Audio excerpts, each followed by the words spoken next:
comedy podcast. Comedy podcast. Get your ass ready for a comedy podcast.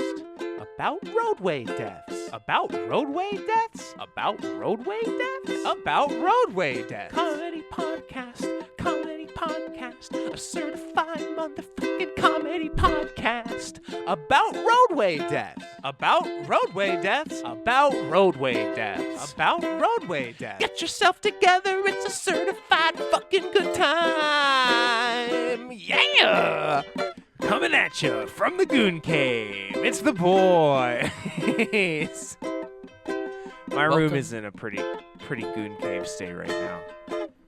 I am in our office/guest room/cat's room, where I am joined by the cutest little kitty, Hazel, who I think is a fan of the podcast, or at least my half of the podcast, because whenever we record, she comes in here, she jumps up on the futon, and she makes some biscuits, and she just kind of sits and looks at me, and she's very sweet. So she's a fan. I have definitely heard the cat while editing the podcast. I know, there are a few spots. It is very cute. It is very cute. When she gives a little... Whew. Man, today is a total Monday, if you feel me. Indeed, yeah. Mondays are often... I've been living in a Monday going on like a month and a half. You should cease that. That's a long time to stay in a Monday state. Why does it feel every day like you're awakening to a new mountain? It's just all Monday, baby. I don't know. I need a better job, to be honest with you. Yeah, where you don't have to deal with the high pressures of my gig.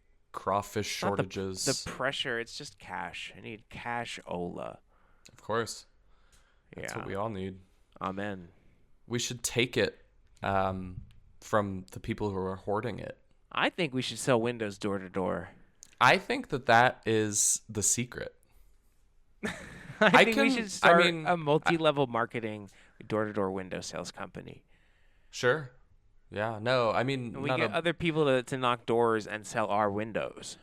Well, yeah, I mean, but it doesn't even have to be an MLM. Like, the company that I worked for is a big old corporate shape company. It's just a high enough margin item. It's a big ticket enough item, replacement windows and doors, that they can successfully make enough money on each unit to pay everyone all the way down the line, including the door-to-door salesperson. It's about getting the cost of marketing low, and the cost of marketing in door-to-door was always lower than most other marketing sources across the company, at least with the data that I had access to.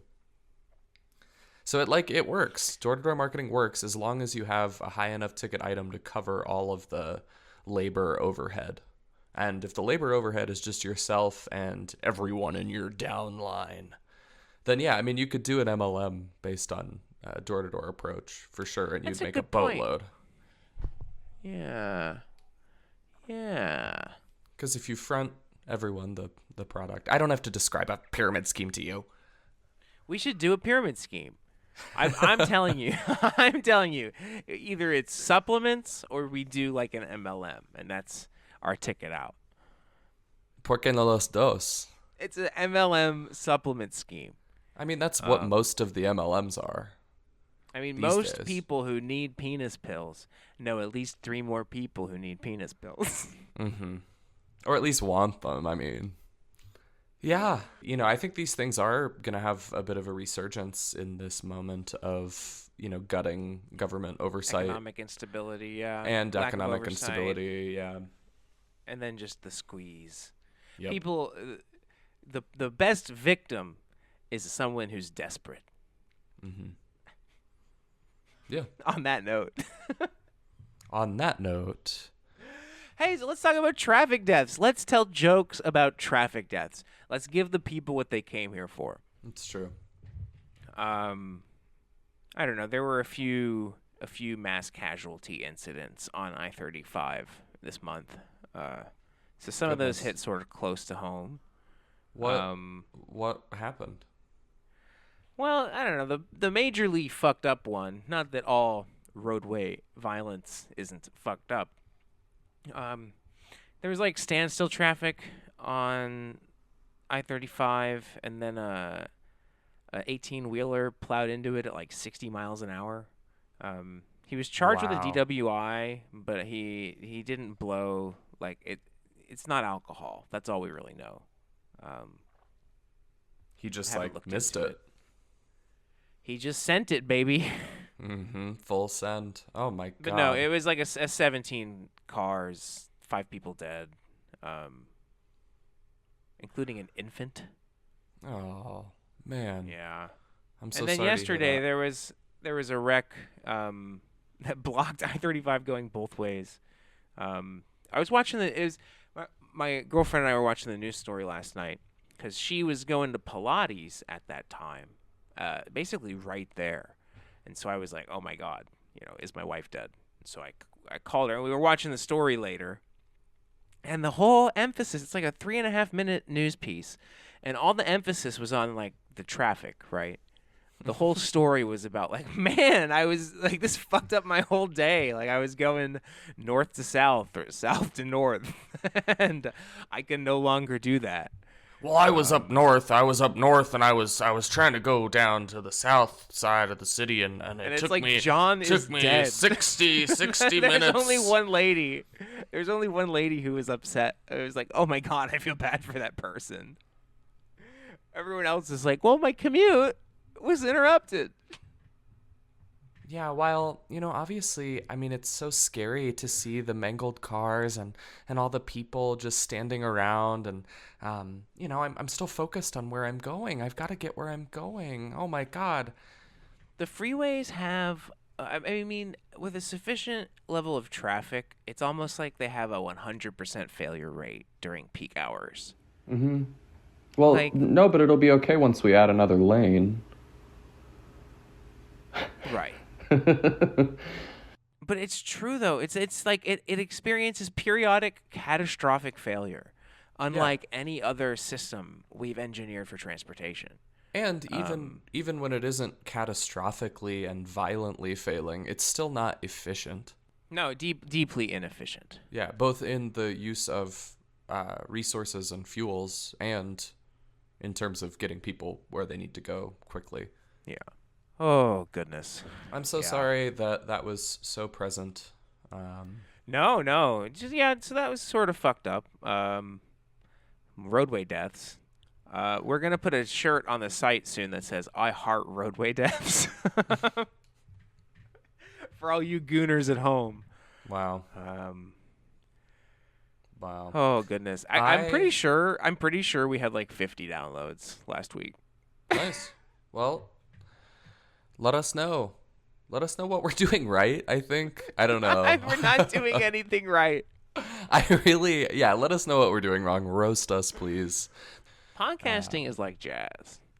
That is true. And I recommend any new listeners go and review the episode with jazz in the title. It's one of the better ones. I think last week was good too. All of them are top of the line podcasts. Indeed, listener. We only serve excellence. I said to my coworker, was making fun of me at work, and I said to him, "You just don't understand what excellence is." And he said to me, "You come to work high every day." And you said, And I said, "Touche."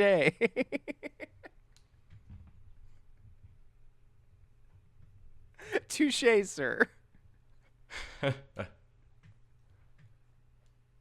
I had the opportunity this week once again to ride the Mustang down to Colorado Springs from Denver, and I learned the first time I rode it that I didn't actually have to go downtown to catch it. I could just go to what is really one of the sort of spots where I catch a feeder bus to the light rail system.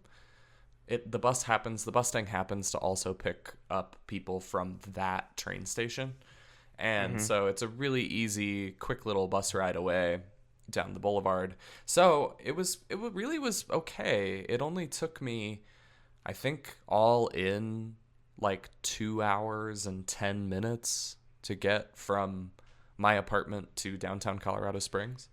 So Wait, you know, how long? 2 hours and 10 minutes? about 2:10, yeah. And I imagine Googling. driving would take an hour 10. So I sacrificed an hour That is cool. so that I could I mean, you took a lot of car miles off the road. exactly. And it's super pleasant. You know, I just kind of kicked my head back on the seat. I napped a little bit. I listened to the conversation of the people who were sitting a couple of rows ahead of me who seemed to A, have never been in Colorado before, and B, never been on a bus before. Or maybe Wow. even in public. Like it was a very strange duo of people. They were probably like in their 40s. They were both men, and they like would get panicked every so often. Maybe they were coming off of something. I don't know. But they would get a little bit panicked like once the bus had been rolling from a station for, I don't know, 5 or 10 minutes, they'd be like, "Wait."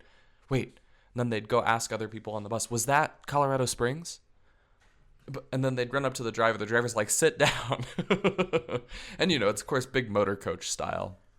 So we're supposed to be sitting there on the freeway. I'm wearing my seatbelt because I know I'm on the freeway and I know what happens on the freeway. And at every station, they go and they say, is this Colorado Springs? And the bus, is a very simple bus. There's, I don't know, 10 to 15 stops. And it starts at downtown Denver and it ends in downtown Colorado Springs. Like if you got on that it bus, ends. Okay, so the terminus is Colorado Springs. yeah, it's not like you could miss it. And even when we were hopping off the bus together, they were like, "Is this Colorado Springs? It doesn't look like it." And I was like, "What do you mean?" "Yes, it's Colorado Springs." They were like, "Well, it looks like Grand Junction." And I was like, "You are not in Grand Junction." And then I walked away. It was kind of amazing. I didn't quite understand how they were so perplexed, and I wonder Were they old? Not really. No, they were very spry. I would say Perhaps they no. were sheltered. no Perhaps they older- were rural folk. I think I think that's the truth. I think they had maybe never been on a regional bus before. Yeah, bro. If you grow up in the middle of nowhere, let's just say you grow up without fucking internet. Mm-hmm. Like, you could believe anything about the world. It's true. You could believe anything at all. It's true. Yeah, and I don't know. I obsess over the map as a person. I'm like always looking at the map, and so Right. that's how I orient myself. I think it's how I set myself at ease a lot of the time. Like it's how The I map orient. is a thing of genius. Mm-hmm. Indeed. We love the map. I don't know. I told you that I had to define atlas for one of my Gen Z coworkers recently, right? No. Yeah, he didn't know what an atlas was. I made a joke about we were lost and Google Maps was not really being helpful. The signal wasn't working, and I was like, well, time to break out the atlas. And my coworker, who's like 20 years old, said, "What?" Because me and some of the older guys kind of giggled. And I was like, "An atlas." He was like, "Well, what's that? Isn't that like a Greek person?" And I was like, nice. It is named after a Greek god figure. That's awesome. But no, it's like a catalog of maps. And they were like, "Oh, well, why wouldn't you just use your phone?" And I was like, well, let me tell you, I felt super old. Yeah, you used to have to wait until you found a copy of Playboy magazine under the, in like a drainage ditch. That's to goon, right? Mm-hmm. Mm-hmm. You used to have to what's a good example? You used to have to wait to meet someone to like find out if a fact is true. Yeah, or like wait for the library to reopen and go find a book by asking a person where that book might be or like what that book even is. You might not never know who won the next game. Mm-hmm. If you wanted to meet someone new, you had to read a piece of physical print and attend a physical event for singles to get together, or you had to just go down to the bar. And people still do that. I mean, I think that's one of the things that persists, but the fact that you can sort of just order a casual sexual partner, I think, is another one. Hey, Would you rather printing press or bench press? Printing. No, come on. Come on. Bench press. Bench press. It's more Bench important press. to the history of the world I mean, getting big. I would say that it's not unimportant, but I still think the printing press outpaces it a little bit. I don't know, man. Chest day. The printing press is just so central. Exactly. Like bench press is for chest day. It's a single exercise. And I would say that like exercise and But chest day is tries day. And for looking swole, chest day is the most important day. and the printing press, but the printing press is good for many purposes. It's good for looking a certain way because you can publish things to amplify or alter your own image. But you can also, create catalogs of data using a printing press. You can, there's a lot of things you can do, but if you just exercise those glamour muscles and and you're skipping leg day, you're not going to make it. But with a printing press, you don't really need anything else. It's okay to skip leg day. I think we can all agree. It's okay to skip leg day. You just won't be strong. I'm just so not a gym person. It'll just be pretty. No, I don't know. You're a stretcher. No, yeah, You're a mobility guy.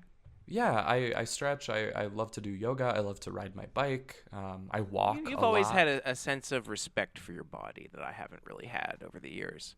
I don't know. I feel like you've developed over the years a very mindful approach at the end of the day. We're getting there. Yeah. Sometimes mindfulness is partnered with shame, which I don't think is always the most helpful. But how you doing on cigarettes? You on cigarettes? No. I quit coming up on 3 years off cigarettes. Heck yeah, man. That's awesome. Yeah, it is good. It is good. That was such a hurdle, and I think that took a lot of individual mindfulness and mind body connection. So This hats week off. Don't sell I yourself rode my short. bike. I rode my bike 200 miles this week, and I climbed 10,000 feet. Wow. So we're feeling strong. I didn't know Feeling you. strong. I didn't know you were a foot guy. Oh my God! I licked 10,000 feet. I sucked 10,000 toes. God no! When you're at work and you say to your coworker, "Come over here, let me suck on your toes." I ever mean, do that just to break the ice? Yeah, I mean, some people, again, it's to your point earlier, they don't understand what unyielding excellence is like. Come over here. Excuse me, waiter. Have I done this character for you yet? I don't think so. Excuse me, waiter. Talk to me about your boy pussy. I do this to my coworkers. Excuse me. Have you been keeping that succulent bussy juicy for me, waiter? Is this based on a real customer that came into the Crawdad shop, or? No, it's just nightmare customer, me.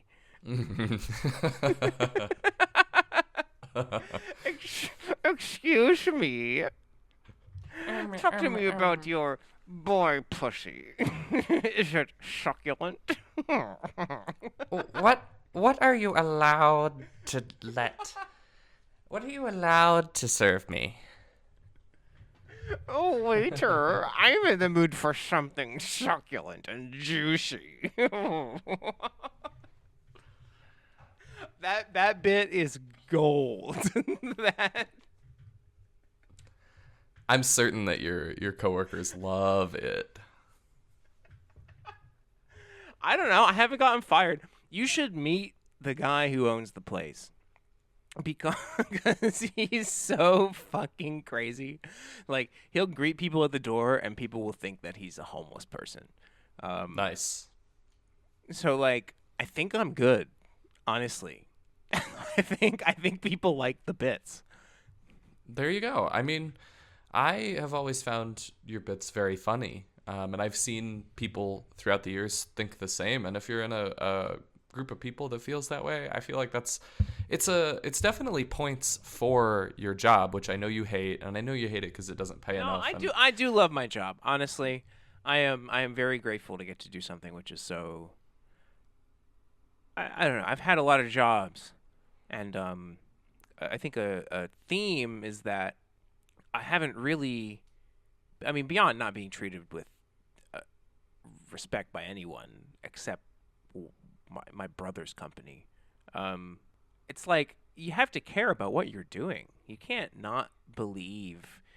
If you find what you're doing on a day-to-day basis like meaningless, I just think it wreaks havoc on your psyche. And the thing about food service is it's a meaningful profession. You know, it's a real. It means something. It really does. It's a valuable part of the community. Oh, yeah. At the very basic level, people just got to eat. And You don't have any it's just especially in the absence of third space in America, right? Mhm. The restaurant, the bar becomes where community meets. Yeah, it is the third space. It fills the gap where there might be an absence from our turning away from religion and community groups and things like that. It becomes the gumbo slap shop where you get to have your favorite dish and Excuse me. You get to have your favorite dish, boy pussy. Oh, yeah. This is my third place. Let me show you my fourth. Oh God, Jesus. I'm trying to lean into the other side of the podcast today. I feel like I'm usually a dry You're sort of you're loser. like, So I want the folks at home to have some pity for me.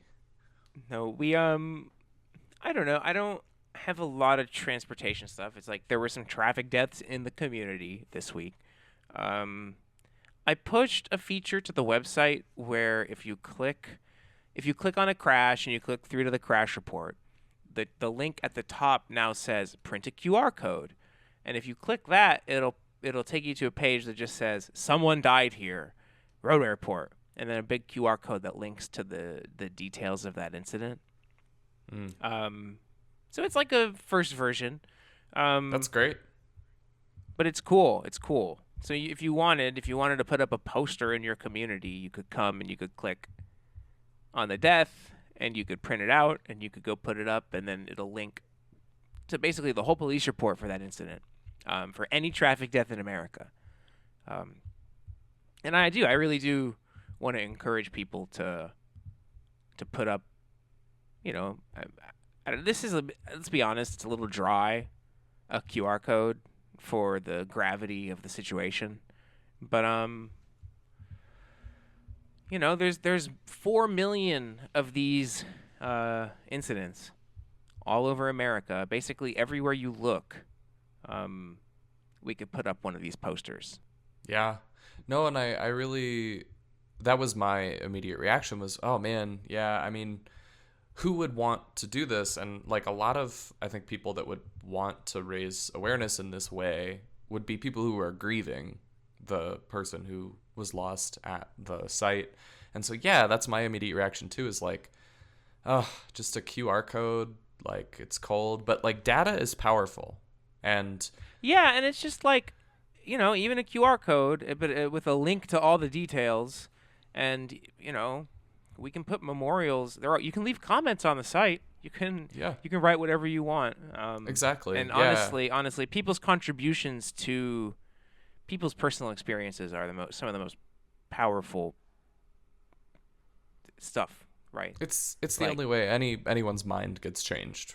Like, right. Really, is people the combination stories. of, because people know the data. Like I talk to everyone that I know in my whole life, and I you know, especially if I'm arriving either on foot or on my bike or from the bus, and people are like, oh my gosh, you like took the bus here? I'm like, yeah.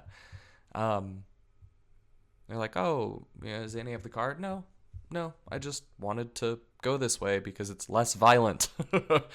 But it doesn't like help. even if I reiterate to them over and over again all the data and, you know, what the truth is about the system of getting around that we've designed, it's the individual stories that contain grief and love and loss and hope.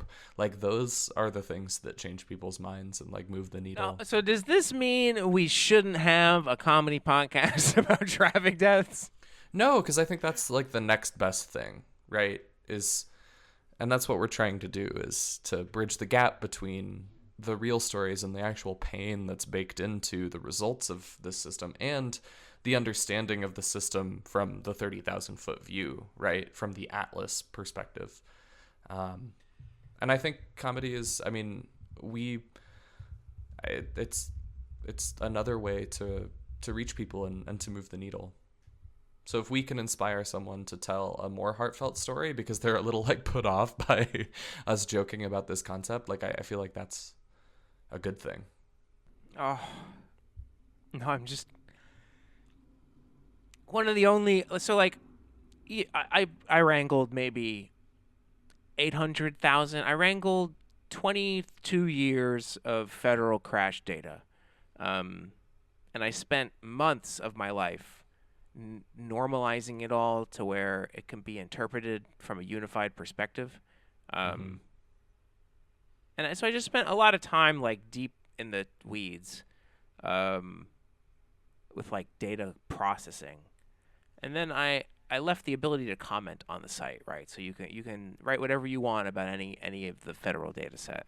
And you know, as an example, I just clicked on a few and I found the news articles, and I went through a few of them when I finished the product itself. And one that came up was this guy, Bob Hanks. He died somewhere in Austin, I forget where. But it was just, his obituary is short. It just says, he went to be with his Lord. His favorite shout out was, "I love you, God, and I love you, Brenda." And that broke me. Yeah. Like, you know, I spent like 3 months, you know, like looking at traffic deaths every day. And I do think that made me a little depressed. Like, let's be real. But then, you know, 3 months, like looking at this data every single day, all the time, like morning to night. And then, like, all it took was reading a single obituary. Exactly. And I completely broke down. Exactly. And hearing in your mind, "I love you, God, I love you, Brenda." "I love you, God, I love you, Brenda" is better than all the sequel in the world. Right. Because Brenda's not dead. You know? And that's God, true for the families of all these people. God is... Do you think God's dead? God is dead. God is Yeah. dead. Let's be real. Let's not kid ourselves. Where yet, buddy? Oh, I don't know. Anyway, jokes. I've been... We're- yeah. No. You were saying God would ride a scooter, right? Like if God were embodied and rolling around, it would be like a scooter riding a scooter. I think you're onto something. Like a scooter with eyes. Oh. So yeah, traffic deaths. We should. I mean, if you lost a family member or a loved one to this horrible fucking system, and you want to come shoot the shit with us, please reach out. We'd be happy to have you on the podcast. Yeah. Because this shit is fucked up, and I don't know. People deal with loss in different ways, and this is a comedy podcast, so you better be willing to have a little bit of fun. Exactly. And our hearts are warm. Our hearts are warm, but it's impossible not to, I think, look at 3 months of traffic death data and to not need to tell a few jokes. No, true that. Especially, I mean, I know you, and like that's how you process things. So it's like, yeah. I was reading a little bit more about this labor uprising that happened in Denver like 105 years ago. And it was just amazing how effectively the transit operators were able to shut the city down like entirely. And I was just thinking about like what it would look like if the RTD completely stopped running today. And it's just like it would so massively, in a disproportionate way, affect poor people, and like it wouldn't have the desired effect for that reason, because the reason to do it would be the general inequality, the lines that were fracturing along. I don't have to educate anyone on any of this. And it's just like, okay, so we have to go and like hold hands across the freeway, right? Like that's the way. You first? I don't know. I mean, Yeah. and I mean that's true though, because in Texas, what did they do? Well, they made it illegal to unionize, and they made it illegal to block the road, and they made them like both felonies. Yeah. Yeah. No, and I'm not saying that I'm ready to go do this tomorrow, because I'm not in a position where that can happen to me. But like it is, I mean, we're gonna get there at some point, right? And yeah, I mean, this system is so wasteful. This system is so violent. Ecologically destructive, pointless, racist, inhumane, lonely, discriminatory. The critiques are endless, and the benefits of like a positive urban life they're fucking excellent. There are a lot of drawbacks to urban poverty. Cities do have issues, but most of them are related to cars and poverty, and those are problems that we can solve. Indeed, without everyone needing a tank. Indeed. And you raise poverty, right? And American media and car culture purposefully throughout the 50s and 60s really conflated poverty with housing density by characterizing dense neighborhoods that a lot of them were overcrowded. And at that time, there just wasn't enough housing. There were too many people living in each housing unit. So what needed to happen is the neighborhoods needed to get denser. But the story that was told was that these areas that were overcrowded and had become impoverished were that way because like urban density was a part of making that happen. And they used this idea to construct projects all over the country that are worse in pretty much every way in terms of like building a community than the housing in these areas that were becoming overcrowded. And the idea of tight-knit navigable communities on foot were purposefully demonized because there was this narrative that the suburbs were the only safe place to raise a family because you have enough space and you have your own yard and you have, this fortress that is yours to keep safe. And if you don't have that, there's no way to be safe because danger is other people. And it was just a bold-faced lie. We needed to rethink our cities. Some of them had gotten pretty dangerous. But what they did was gut workable neighborhoods and create more inequality than there was to begin with. So it's deeply depressing. That's Jane Jacobs. Read Death and Life of Great American Cities for like a much deeper view into the thesis that I just posited. Not very funny. Yeah, man. I don't know. Excuse me, waiter. Excuse me. What if I want to kill my neighbor? Oh, excuse my me. God. I'm waiter. Would you kill my dog? Okay, so one funny thing about living in Texas is everybody has a handgun. So there's this guy. His name is Derek. He came into the restaurant. One day I just get to work, and there's a guy like sitting at a table, just like acting like a normal customer, and he's open carrying like I don't know. It was like a Glock or something. He was open carrying a handgun on his hip. And I'm like, okay, fine, whatever. It's Texas. That guy looks normal enough. I should add, because contextually, I think this is actually pretty important. He's black, right? And then, so I'm like, okay, whatever. But then he's there for like 2 hours, and he's just like putting back loanies, which is like It's so you can't bring a gun into a bar in Texas, but you can go to a restaurant and you can put back a few lonies.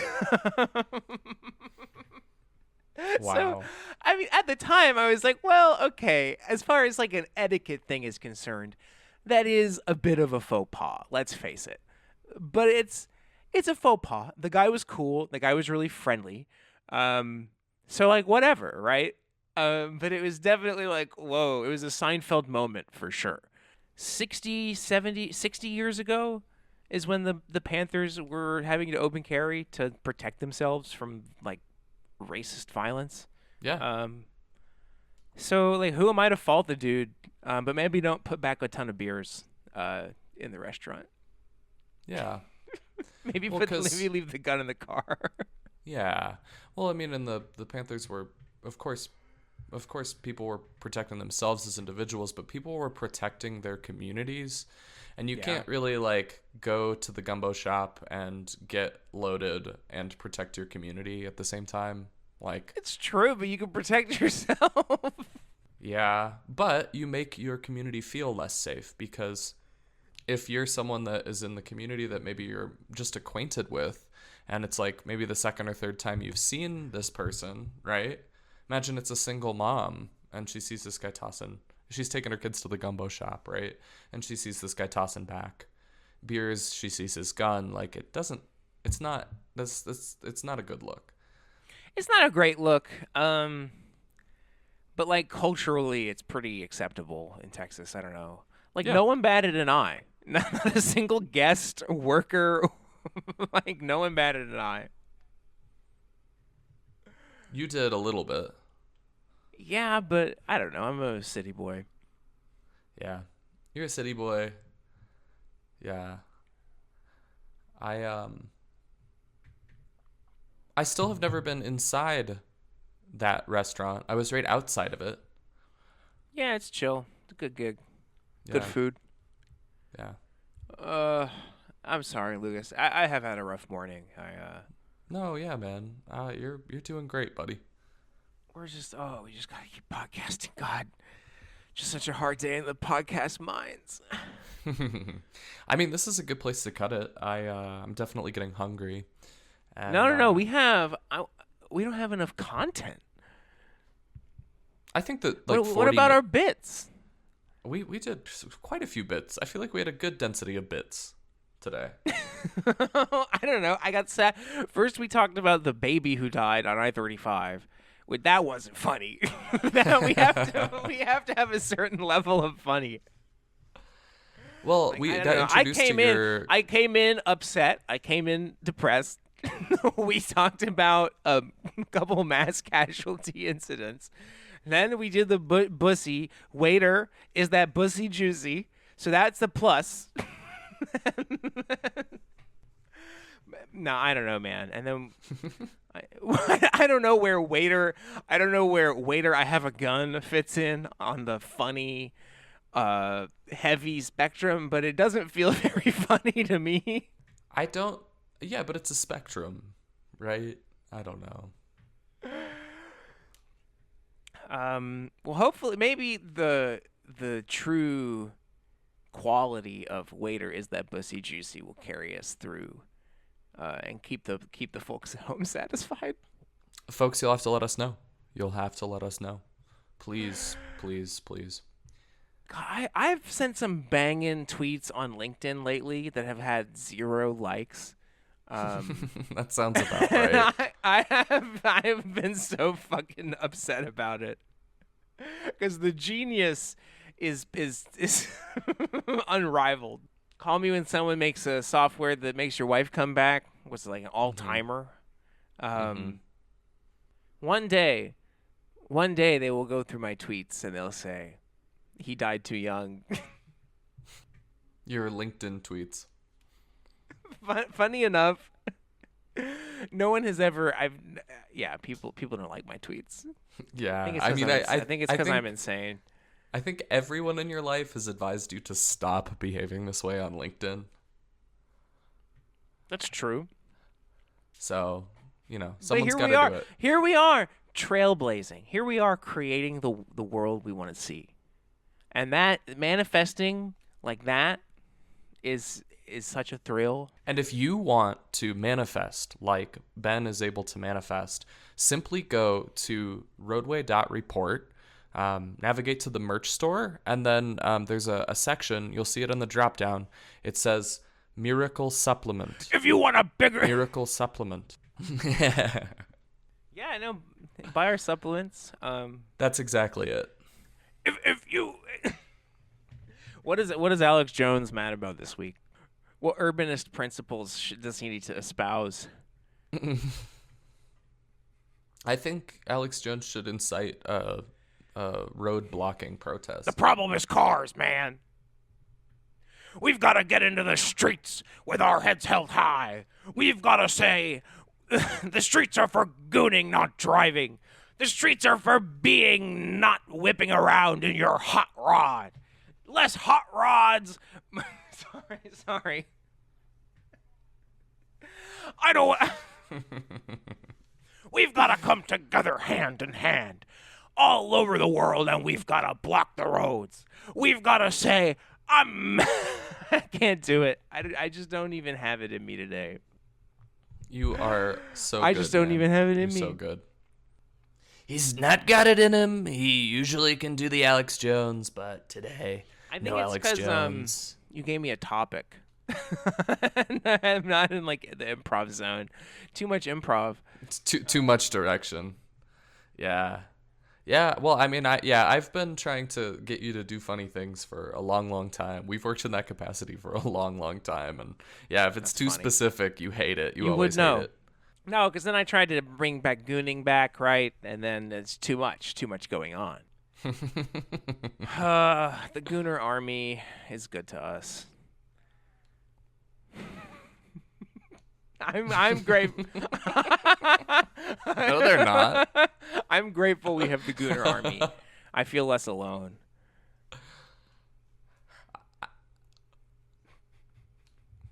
Was that too sad?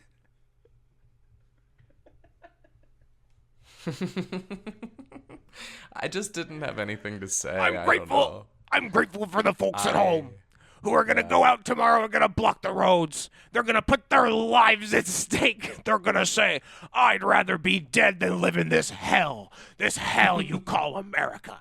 I'd rather be dead, damn it. I'm fucking mad and I'm not going to take it anymore. I've been gooning for too long, baby. I wasn't born yesterday. You can't pull the wool over my Bravo. eyes, government. The streets belong to the people. We're gonna go outside, damn it. You can't bury us. That was pretty good. Yeah, that one made it there. I don't know if it was like so much funny as it was it's a little sincere, like righteous I don't know, indignation. inspiring, but You know, it's a fucked up system. It's a stupid Yeah. fucking system that needs to change.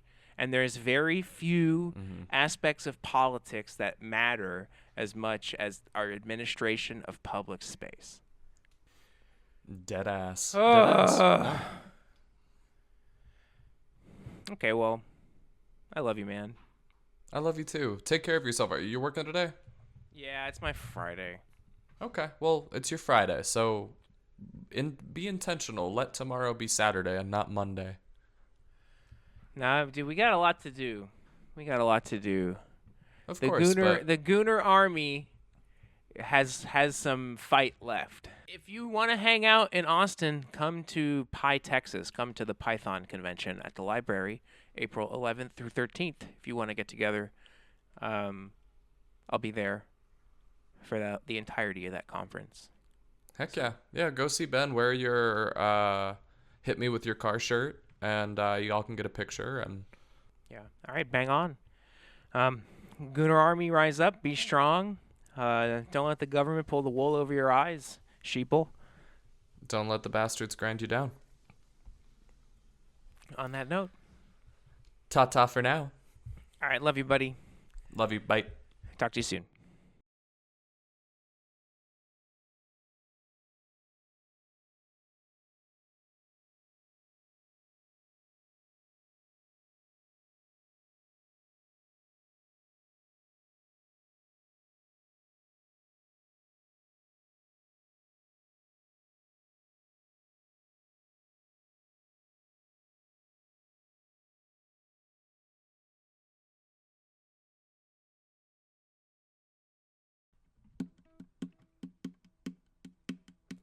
comedy podcast. Comedy podcast. Get your ass ready for a comedy podcast about roadway deaths. About roadway deaths? About roadway deaths? About roadway deaths. Comedy podcast. Comedy podcast. A certified motherfucking comedy podcast about roadway deaths. About roadway deaths. About roadway deaths. About roadway deaths. Get yourself together, it's a certified fucking good time. Yeah!